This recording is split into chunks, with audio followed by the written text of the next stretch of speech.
और सब पाक अफगान मुज़ाकरात के हवाले से आप कह रहे थे कि तहरीरी मुआहदों के साथ साथ अमन की नीयत भी होनी चाहिए। नीयत होनी चाहिए, नीयत होनी चाहिए। तो फिर देखिए, पहले तो बात ये समझ में आनी चाहिए कि ऐसा मौका नहीं मिला, जी।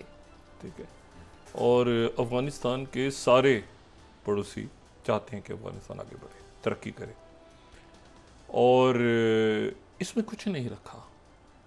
ये दहशतगर्दी और धमाके, आज भी शहीद हुए यहाँ पे पाकिस्तान के जवान जो हैं, वहाँ पर भी ज़ाहिर है कि जवाबी कार्रवाई, और ये अच्छा नहीं है। आज जिरगे से मुलाकात की है जी। आसिम मुनीर साहब ने, फिर मार्शल आसिम मुनीर साहब ने जिरगे से बात की है। जिरगा उधर जाए, जिरगे इधर आए, मेहमान आराम से बैठ के सुकून से तरीके से अपने, देखिए ना, जिरगा जो है वो एक रवायत है, कल्चर है। जिरगे ये अमेरिकन में तो लुई जिरगा हुआ था, वो अलग कहानी है, वो बाद में बात करें। तो बात ये है कि उनकी रवायत क्या कहती हैं, कैसे। मेरी दुआ है और मुझे उम्मीद भी है कि ये जो है, ये क्योंकि जितने भी असल में ये सारे जो दरमियान में भी लोग पड़े या उधर भी बहुत से लोग हैं, उनको ज़ाती तौर पे हमने भी तो ये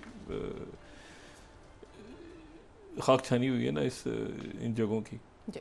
तो मुझे बड़ी हैरत है, बाज़ शख्सियात जो हैं वो हमारी तरफ से जो बयानात आ रहे हैं ना तरह के, उनको नहीं, लेकिन वो जो उनकी तरफ से यहाँ से भी मेरे ख्याल से कोई जो ज़ाहिर है कि डेलीगेशंस और वो सारे मिल रहे हैं, वो सारे रहना तो साथ है ना। तो ये है कि वहाँ से भी जो जवाबी, वहाँ से तो असल में जवाब हम चाहिए नहीं, वहाँ से हम चाह रहे हैं कि सिंपली वो ये कह दें कि भाई ये इनसे हमारा कोई ताल्लुक नहीं है, ठीक है ना, मतलब डिसोन कर दें और कहें कि हमारी सरजमीन इस्तेमाल नहीं होगी पाकिस्तान के खिलाफ। मतलब ये तो कोई ऐसी चीज़ नहीं है कि जिसमें जो है वो इतराज़ होना चाहिए। और फिर उनके लोग अगर परेशान हैं या किसी वजह से वो ख़ाइफ़ हैं अपने अंदर, क्योंकि ऐसा भी तो है ना, तो फिर वो आप देखें ना, सीरिया को देखें ना, अहमद शरा।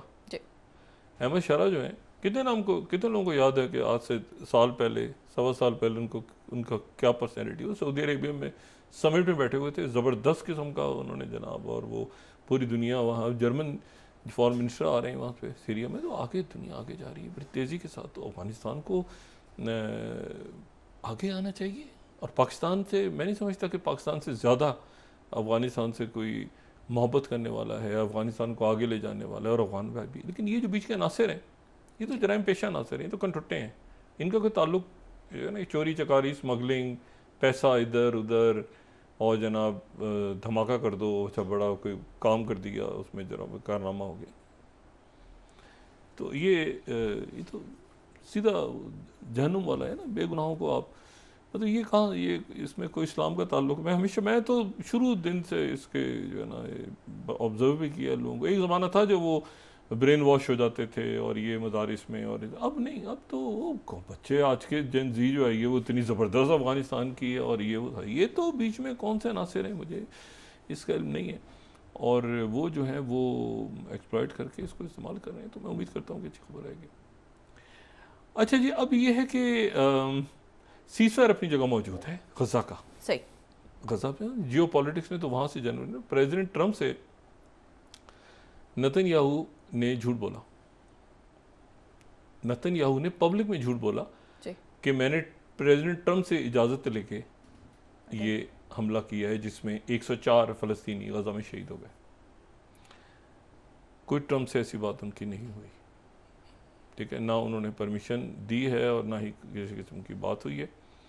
और आज नेतन्याहू जो है वो अब ये ख़त्म हो गई, अब मामला आगे बढ़ेगा। वो आज जो है वो जो बाकियात हैं वो मेरे ख़्याल से शाम को, फिर वो एक हफ़्ते का तातुल रहा दरमियान में, वो बाकियात वापस हमास के लोग करेंगे और मामला आगे चलेगा। लेकिन ये अब आप ये देखें ना कि इसमें 20 नुकाती प्लान पे अगर आ जाएं, ये है इसका जो 00 है शायद इसका नंबर, अगर हम इसमें देखें तो ये हमें नज़र आ रहे हैं 4th और 5th। ये शुरू कैसे हुआ था?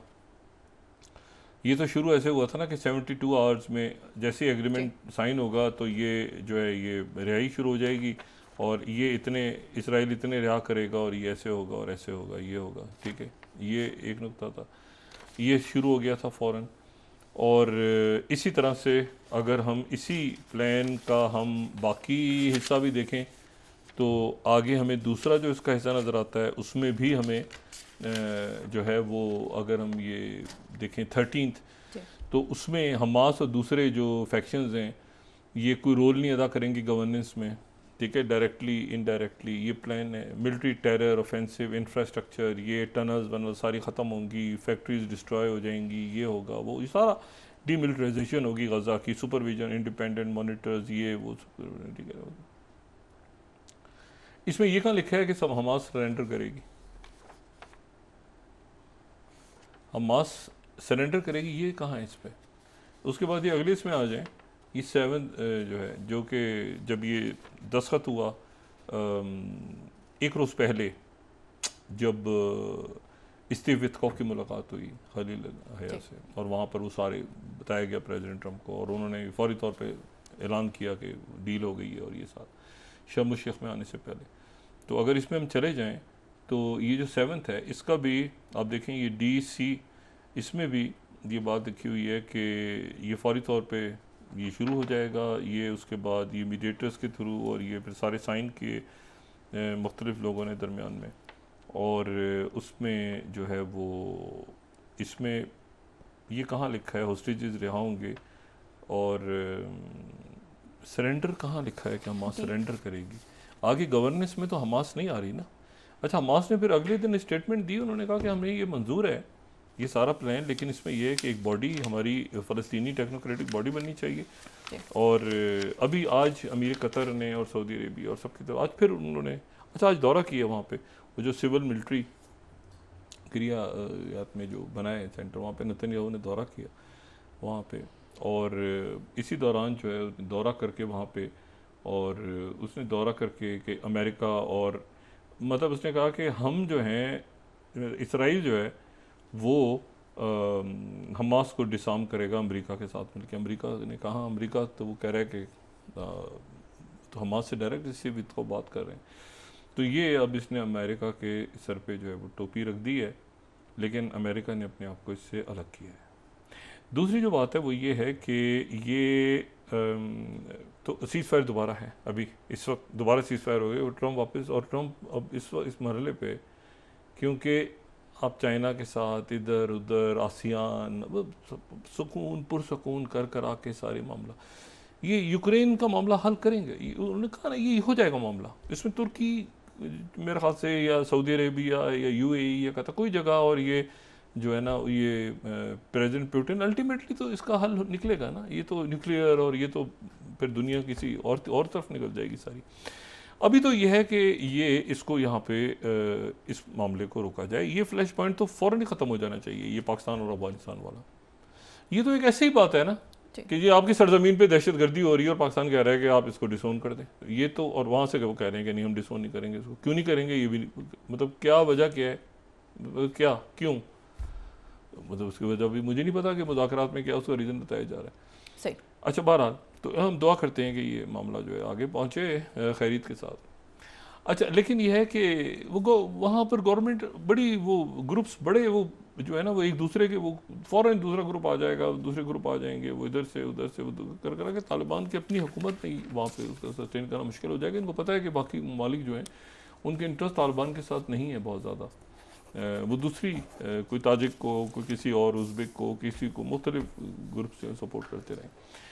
तो अब यह है कि ये नेतन्याहू ने आज वहाँ का दौरा किया है, और उसमें जो तुर्की है वो तो दरमियान में ज़ामिन है, इस माहदे का ज़ामिन ही तुर्की है। तो तुर्की ज़ामिन और कतर ज़ामिन है, और इजिप्ट ज़ामिन है, इजिप्ट में तो ये हुआ, और उसमें जो है वो अब अचानक उनकी तरफ से कहा गया कि हम मुकम्मल सीज़ फायर पे इसराइल अमल दरामद करेगा, और बॉडीज़ वहाँ से या बाकियात जो हैं हमास भी वापस है। तो एक हू का आलम छाया हुआ है। लेकिन मैं आपको सिर्फ ये कह रहा हूँ कि ये पेपर्स पे पॉइंट्स तो सीज़ फायर हो गया ना, अब इस सीज़ फायर, लेकिन सीज़ फायर एग्रीमेंट अमीर कतर ने भी कहा सबने कि सीज़ फायर इस तमाम ट्रेजिडी के बावजूद सीज़ फायर अपनी जगह मौजूद है, क्योंकि इस जगह तक पहुँची नहीं कभी दुनिया यहाँ तक पहुँची नहीं कभी कि एक आज़ाद फ़लस्तीनी रियासत जिसका दारुल हुकूमत यरूशलेम हो, इस मरहले तक दुनिया पहुंची नहीं है कभी। हमेशा कोई ना कोई, इस वक्त 150 मुल्क और अमेरिका कह रहा है कि बस अब ये देखना है कि मैंडेट हमने कैसे देना है फौजों को, यूनाइटेड नेशंस का मैंडेट होगा, किसका होगा, वीटो नहीं करेंगे सारे। तो ये अब इशू ये सारा कि इसमें यहाँ तक भी दुनिया पहुंची नहीं है फ़लस्तीनी कॉज के लिए। तो ये एक ऐसा मौका है जिसको मेरा ख्याल है कि फ़लस्तीनी भी चाहेंगे कि आगे बढ़े। इसराइल तो नहीं चाहेगा। बाकी ये है कि ये न्यूक्लियर वेपन्स का टेस्ट जो है, मेरा ख्याल है कि वो शायद न्यूक्लियर वेपन्स का, हथियारों का टेस्ट शुरू करने लगे हैं, या वो मिसाइल्स को कुछ और समझें।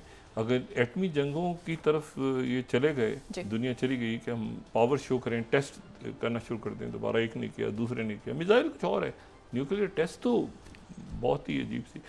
12 तो प्रेसिडेंट ट्रंप ने कह दिया, अब देखें वापस जाने के बाद वो क्या बात करते हैं सारी। लेकिन इसमें एक बात जो है वो इसमें और इम्पॉर्टेंट है, जो जिक्र नहीं हुआ चाइना के साथ, वो ये नहीं हुआ कि आप रशिया से ऑयल क्यों ख़रीदते हैं। सही, इंडिया पे तो पाबंदी हम लगा रहे हैं ना रशिया से ऑयल लेने पे, आप भी तो रशिया से ऑयल लेते हैं शी जिनपिंग साहब, ये जिक्र ही नहीं हुआ। G2 है ना जी।